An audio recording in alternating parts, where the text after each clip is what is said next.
Hello YouTube, King Marnold here, and for those of you who don't know, I make Minecraft videos.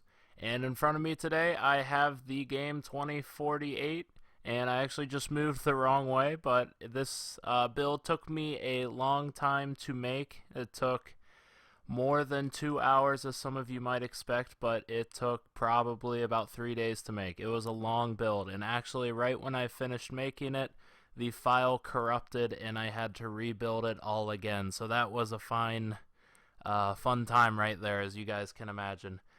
But this is I believe, the third 2048 to be published on all of YouTube. There are two other ones. One's alright, the other one's pretty good.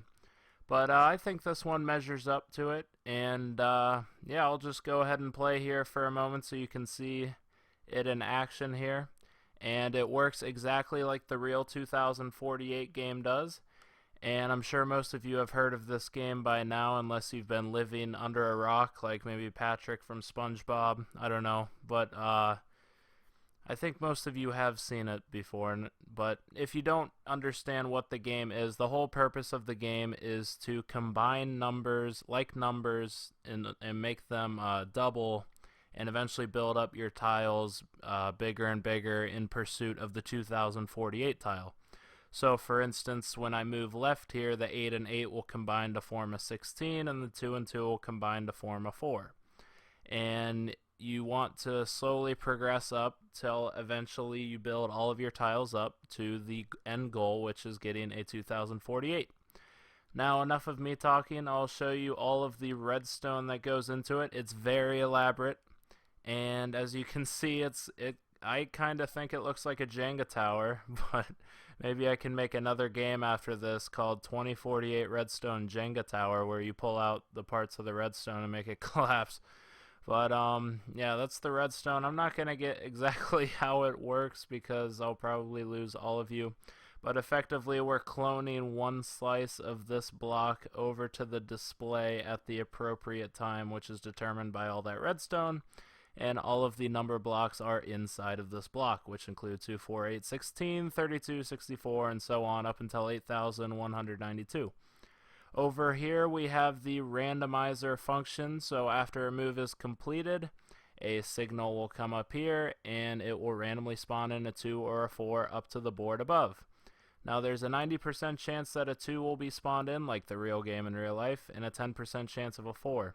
So what we do is we'll randomly spawn this sheep to this grid of 10, the only 10 blocks in view. And the one over there will randomly spawn it over to the 4 area, which is here, and that will relatively spawn a 4 up above, and this section of the grid is a 2, so that'll relatively randomly spawn a 2 up above. And I'm not going to get exactly how that works. This isn't really a how-to video, but if you really know what you're doing, you could probably figure out what's going on. This is the part that actually spawns in the 2 and the 4.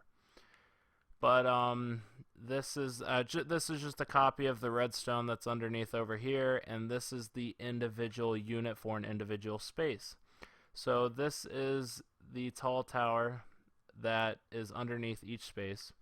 So and this is the individual unit of this tall tower. So this is the fundamental unit of that I use to create 2048. And what this does is this is the control unit for one tile. So say this would be a 2.